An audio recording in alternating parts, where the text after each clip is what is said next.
2 Samuel chapter 13. Now David's son, Absalom, had a beautiful sister named Tamar, and Amnon, our half-brother, fell desperately in love with her. Amnon became so obsessed with Tamar that he became ill. She was a virgin, and Amnon thought he could never have her. But Amnon had a very crafty friend, his cousin, Jonadab. He was the son of David's brother, Shimeah. One day, Jonadab said to Amnon, "What's the trouble? Why should the son of a king look so dejected morning after morning?" So Amnon told him, "I am in love with Tamar, my brother Absalom's sister." "Well," Jonadab said, "I'll tell you what to do. Go back to bed and pretend you are ill. When your father comes to see you, ask him to let Tamar come and prepare some food for you. Tell him you'll feel better if she prepares it as you watch and feeds you with her own hands." So Amnon lay down and pretended to be sick. And when the king came to see him, Amnon asked him, "Please let my sister Tamar come and cook my favorite dish as I watch. Then I can eat it from her own hands." So David agreed and sent Tamar to Amnon's house to prepare some food for him. When Tamar arrived at Amnon's house, she went to the place where he was lying down so he could watch her make some dough. Then she baked his favorite dish for him. But when she set the serving tray before him, he refused to eat. "Everyone get out of here," Amnon told his servants, so they all left. Then he said to Tamar, "Now bring the food into my bedroom and feed it to me here." So Tamar took his favorite dish to him. But as she was feeding him, he grabbed her and demanded, "Come to bed with me, my darling sister." "No, my brother," she cried. "Don't be foolish. Don't do this to me. Such wicked things aren't done in Israel. Where should I go in my shame? And you would be called one of the greatest fools in Israel. Please, just speak to the king about it, and he will let you marry me." But Amnon wouldn't listen to her, and since he was stronger than she was, he raped her. Then suddenly, Amnon's love turned to hate, and he hated her even more than he had loved her. "Get out of here," he snarled at her. "No, no," Tamar cried. "Sending me away now is worse than what you've already done to me." But Amnon wouldn't listen to her. He shouted for his servants and demanded, "Throw this woman out and lock the door behind her." So the servants put her out and locked the door behind her. She was wearing a long, beautiful robe, as was the custom in those days for the king's virgin daughters. But now Tamar tore her robe and put ashes on her head. And then, with her face in her hands, she went away crying. Her brother Absalom saw her and asked, "Is it true that Amnon has been with you?" "Well, my sister, keep quiet for now, since he's your brother. Don't you worry about it." So Tamar lived as a desolate woman in her brother Absalom's house. When King David heard what had happened, he was very angry. And though Absalom never spoke to Amnon about this, he hated Amnon deeply because of what he had done to his sister. 2 years later, when Absalom's sheep were being sheared at Baal-Hazor near Ephraim, Absalom invited all the king's sons to come to a feast. He went to the king and said, "My sheep shearers are now at work. Would the king and his servants please come to celebrate the occasion with me?" The king replied, "No, my son. If we all came, we would be too much of a burden on you." Absalom pressed him, but the king would not come, though he gave Absalom his blessing. "Well, then," Absalom said, "if you can't come, how about sending my brother Amnon with us?" "Why Amnon?" the king asked. But Absalom kept on pressing the king until he finally agreed to let all his sons attend, including Amnon. So Absalom prepared a feast fit for a king. Absalom told his men, "Wait until Amnon gets drunk Then at my signal, kill him. Don't be afraid. I am the one who has given the command. Take courage and do it." So at Absalom's signal, they murdered Amnon. Then the other sons of the king jumped on their mules and fled.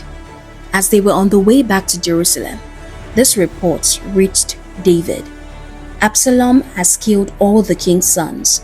Not one is left alive." The king got up, tore his robe, and threw himself on the ground. His advisers also tore their robes in horror and sorrow. But just then, Jonadab, the son of David's brother Shimea, arrived and said, "No, don't believe that all the king's sons have been killed. It was only Amnon. Absalom has been plotting this ever since Amnon raped his sister, Tamar. No, my lord the king, your sons aren't all dead. It was only Amnon." Meanwhile, Absalom escaped. Then the watchman on the Jerusalem wall saw a great crowd coming down the hill on the road from the west. He ran to tell the king, "I see a crowd of people coming from the Horonaim road along the side of the hill." "Look," Jonadab told the king. "There they are now. The king's sons are coming, just as I said." They soon arrived, weeping and sobbing, and the king and all his servants wept bitterly with them. And David mourned many days for his son Amnon. Absalom fled to his grandfather, Talmai, son of Ammihud, the king of Geshur. He stayed there in Geshur for 3 years. And King David, now reconciled to Amnon's death, longed to be reunited with his son, Absalom. 2 Samuel chapter 14. Joab realized how much the king longed to see Absalom. So he sent for a woman from Tekoa who had a reputation for great wisdom. He said to her, "Pretend you're in mourning, wear mourning clothes, and don't put on lotions. Act like a woman who has been mourning for the dead for a long time. Then go to the king and tell him the story I am about to tell you." Then Joab told her what to say.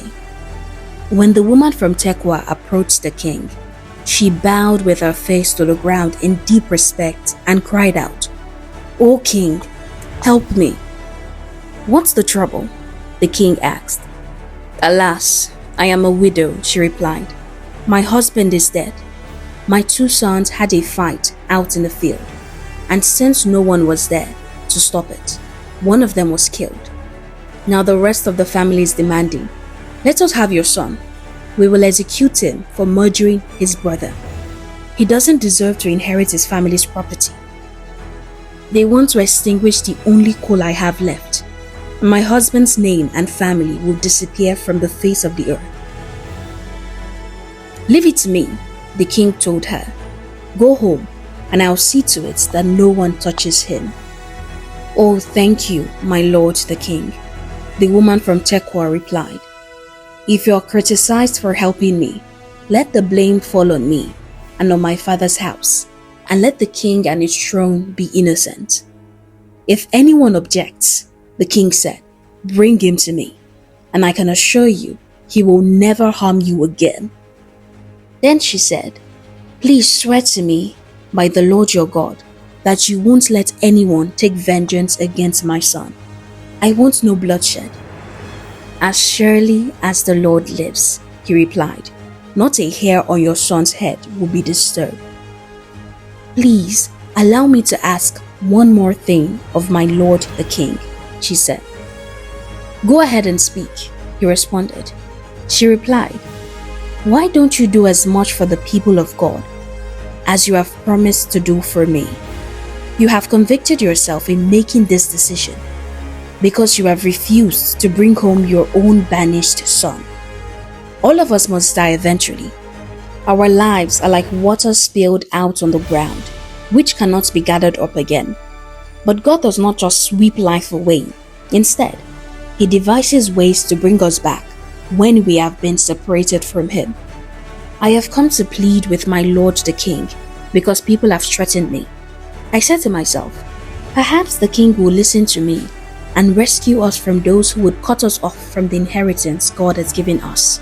Yes, my lord the king will give us peace of mind again. I know that you are like an angel of God in discerning good from evil. May the Lord your God be with you. I must know one thing, the king replied, and tell me the truth. Yes, my lord the king, she responded. Did Joab put you up to this? And the woman replied, My lord the king, how can I deny it? Nobody can hide anything from you. Yes, Joab sent me and told me what to say. He did it to place the matter before you in a different light. But you are as wise as an angel of God, and you understand everything that happens among us. So the king sent for Joab and told him, All right, go and bring back the young man, Absalom.